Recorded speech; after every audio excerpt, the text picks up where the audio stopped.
Hello beautiful faces, thanks for stopping by whether you are new or returning. Today's video is going to be the April reading wrap up, so every single book that I read in April. You know the drill by now surely, this is my 4th reading wrap up of the year, so just all the books I read in April and we're just going to get into it. As you know, I like to talk about the books I read in the order that I read them. So the first book I read in April was Hexed by Emily McIntyre. This is the 6th and final book in her Never After series. Now, I have never wanted a series to hurry up and end so much as I've wanted this series to hurry up and end. Now, we've definitely got some unpacking to do with that statement right here. First of all, I just want to give my accolades and attributes and thank yous and kudos to Emily McIntyre herself. She did write this book while she was battling cancer, so all of the props to her for that, because I think that that's absolutely amazing that she was able to do this.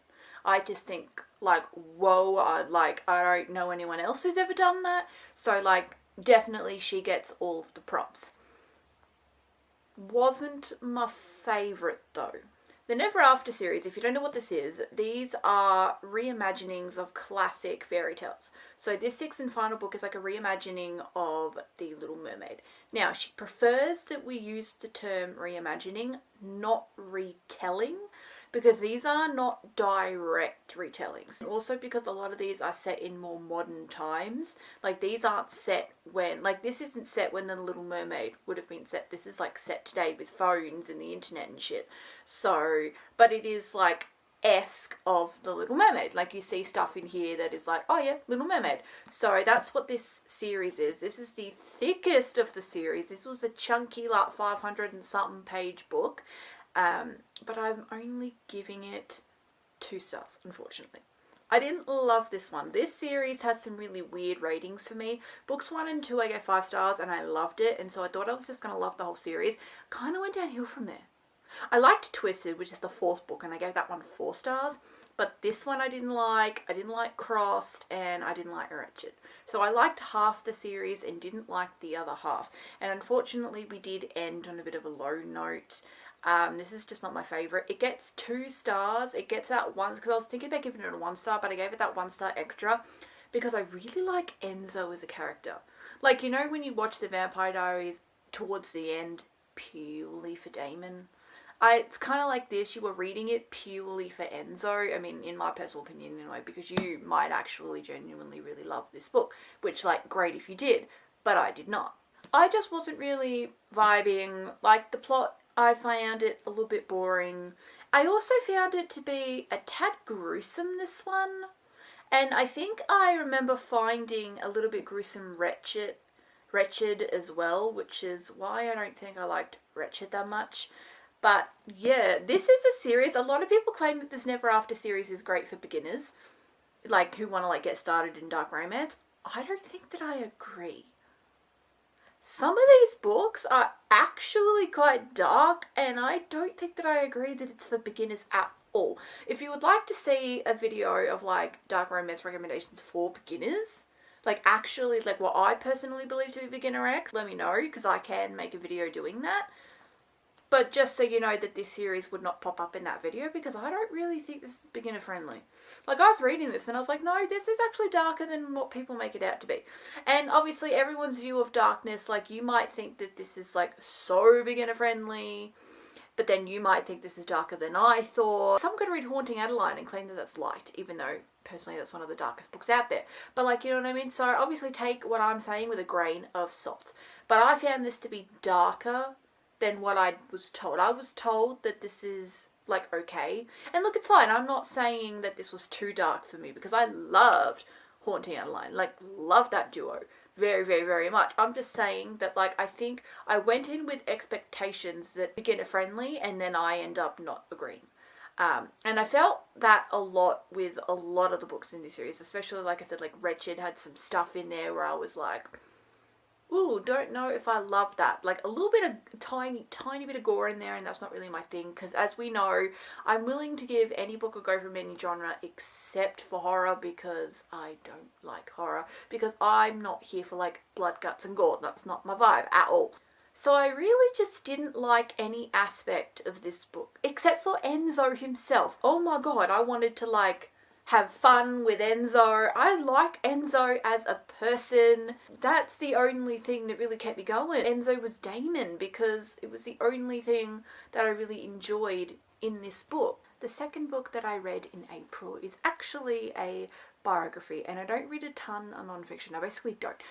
Every now and then I will pick up a celebrity biography if it's about a celebrity I really enjoy, and that's as big as my dive into non-fiction goes. However, I did read Your Mum's Gonna Love Me by Matt Rife. Now, I don't really like to rate non-fiction, which I only ever read maybe 1 or 2 a year. The last time I read a non-fiction was when I read Tom Felton's biography Beyond the Wand last year, and that was the only non-fiction I read in 2024 because I don't enjoy non-fiction. I like fiction with a storyline, characters to root for. I have had a friend of mine that claim that there can still be characters to root for in a non-fiction, because I've got a friend of mine who exclusively reads non-fiction, which, I mean, cool for him. But it's not my personal preference, but sometimes I like reading the life story of celebrities that I enjoy, and I love Matt Rife. He's one of my all-time favourite comedians, so I wanted to read his biography. The only thing that I will say, because I don't really like to rate and give a star rating, I just don't really want to do that, because this is like a real person's life. I do think that maybe he was a bit premature to come out with a biography. There was a part of me that's like, I don't know if you're ready for a biography yet. I love celebrity biographies that are like, you know, they've lived a long, full life. Like Tom Felton, he's been in the industry for ages, and it definitely felt right for him to come out with a biography. I don't know if I felt the same about this. I definitely enjoyed my time and it was enjoyable. This is why I have mixed feelings about this book, because I genuinely enjoyed the book and thought it was cool. But I also wasn't expecting it. When I saw this at the shops, I was a bit like, oh, I thought you would have waited a couple of years before coming out with a book. Like, live more life first. But I still really enjoyed it though. So I don't really know what my review really means, because I enjoyed it. I just think he's not been in the entertainment industry for that long. I think he's only really been around 6 or 7 years. I think. So he hasn't been around for that long. So take my review with a grain of salt, because I enjoyed it. I don't know. But like, I definitely liked it, but I'm not going to be giving it a star rating because I don't do that with non-fiction. But yes, if you are interested about Matt Rife's life, then yeah, pick this up. The third book that I read is The Song of Achilles by Madeline Miller. So this is a Greek mythology. This is my first ever Greek mythology. It is also a gay romance. There's a gay romance Greek mythology, which I actually really loved. And there's like one singular, I guess, somewhat spicy thing, which I wasn't expecting to have that in there. So that was kind of like, whoa. But that is so not the point of this book. This is Achilles and Patroclus getting together. So Achilles and Patroclus, they're both like princes, but Patroclus is like banished from where he's from. I forget what area he's from, but he's banished from that kingdom because he accidentally kills a boy and gets sent to the kingdom where Achilles lives. And Achilles and Patroclus, they become friends at first, but then they start developing a deeper connection, and they live a bit of a different lifestyle, you know, like back in those days they would say, you know, taking a wife and things like that. And like, it was always like known that both Achilles and Patroclus never had an interest in taking a wife. There is a scene in here where Patroclus is talking to I think Bralius is her name. Actually, that might be completely wrong, and that's not her name in the slightest. They all have Greek names, okay? Forgive me. And like, they become friends as well, like during like the war section of this book. And he goes, if I had an interest in taking a wife, you would be the woman I take as my wife. But he doesn't have an interest in taking a wife. I feel like when they say they don't have an interest in taking a wife, it's like their way of coming out, but not directly, because they never say the words I'm gay in here, even though it's clear as day. If you don't want to take a wife, we all know it's because you'd rather take a husband. But it's just so interesting. It's very, very, very sad. I cried at the end of this because it is very, very sad. So you should definitely go in expecting that. Yes, it is quite sad, but I liked it. I didn't expect that I was going to really like this because this is so different for me, but I liked it. And I know that Madeline Miller has a different book called Circe, and so I would really like to read that, possibly. I don't know when I'll pick that up, but just eventually, because I really enjoyed this. But I definitely need a break, because obviously I don't really like to read sad books. And for some reason, look, I'm surprised I like this, because usually I'm not really like sad book, girly. Into books that have unhappy endings, I'm not really into that. I'm very much basic, need my HEA, and this didn't have that.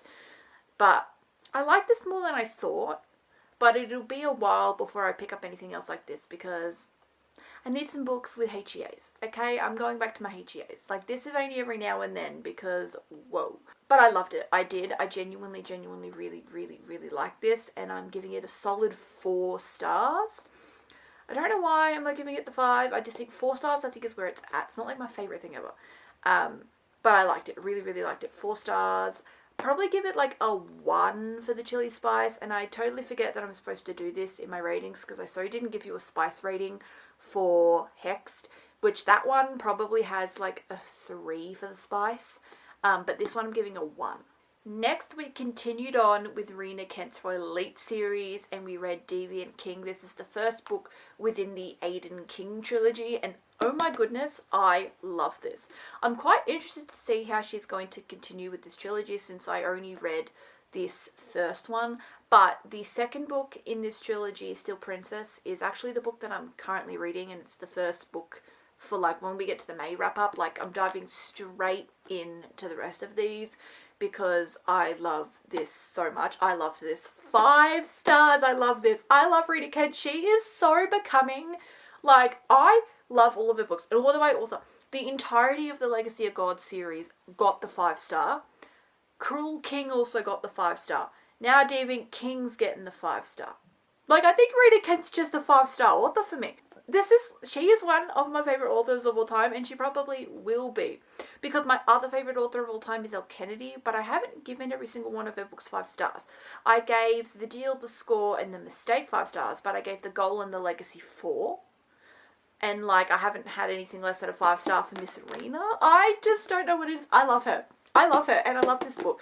It's very interesting how she's writing this, because Deviant King was told entirely from Elsa's POV, and Cruel King was like, some of it was from Astrid's and some of it was from Levi. And like I said, I'm currently reading Still Princess right now, and we're finally getting some maiden POVs.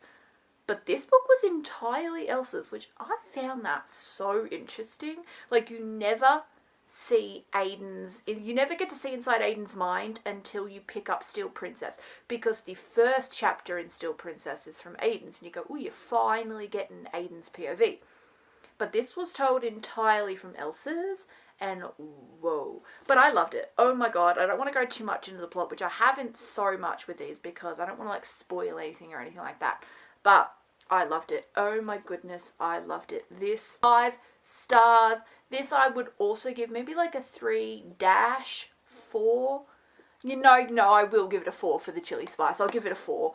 Oh, it's so spicy, but like, it's so good. This one had the tiniest, I want to say like little less plot, because Cruel King is like that perfect mix of plot and spice. But I also think that maybe Deviant King was written a little slower than Cruel King was, because Aiden King gets an entire trilogy. He and Elsa get a whole trilogy, whereas Levi and Astrid, one story, wrap it all up in the one story. So I guess you had to be a bit faster.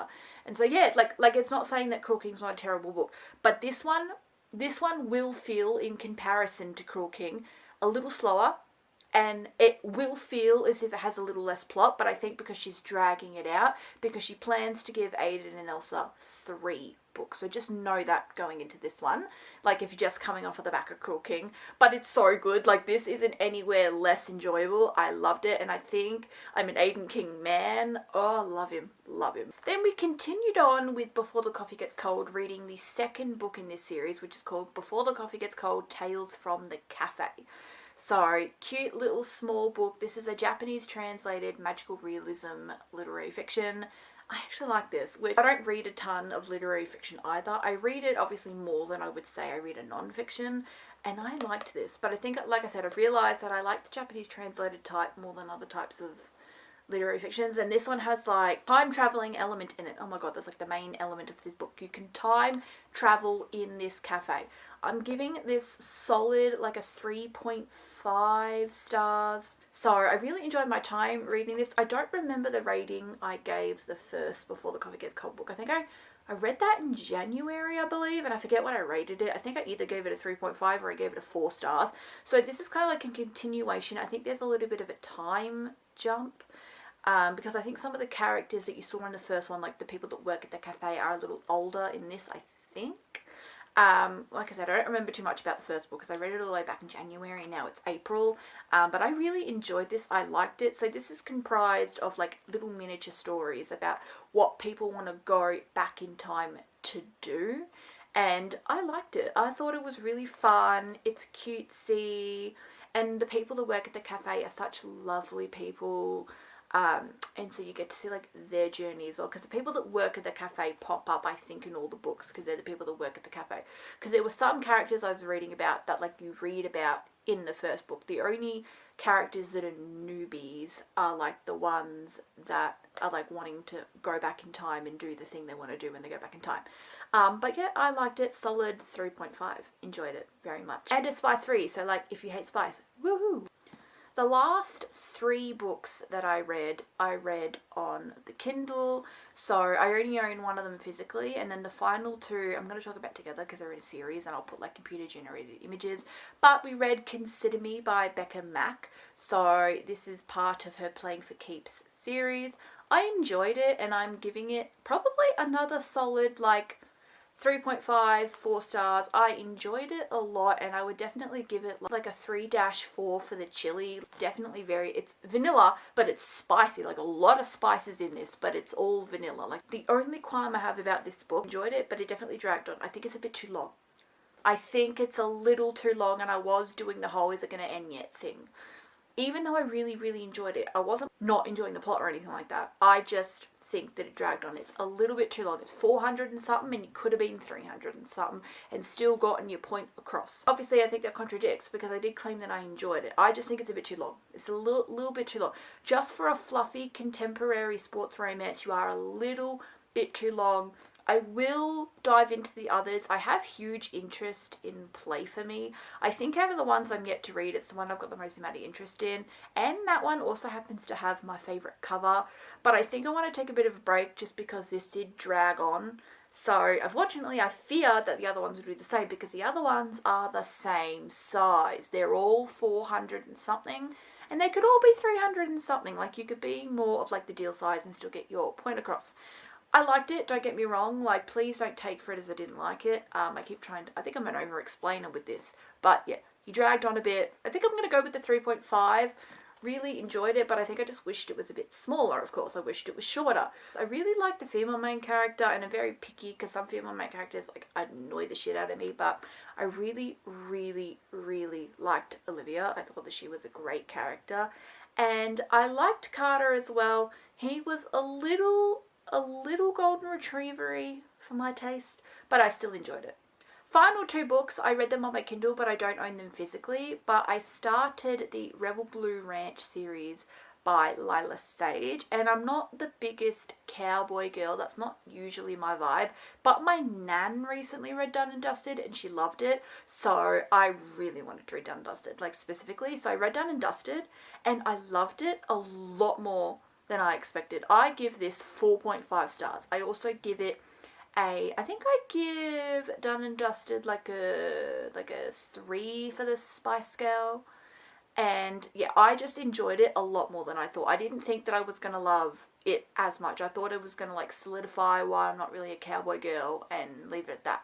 But no, I loved it. I did not expect to love it.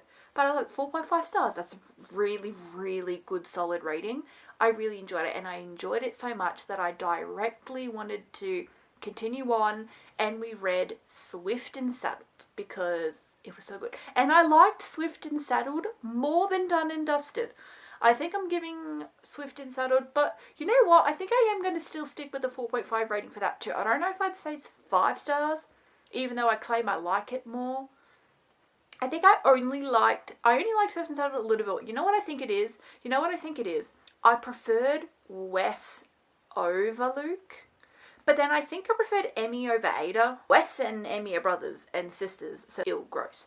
But I loved Wes. I really liked Wes as an MMC. And it was, so like, I just love Wes. I really like Wes, and he's got that, and he's got his dog with him. I don't think it ever says what breed it is.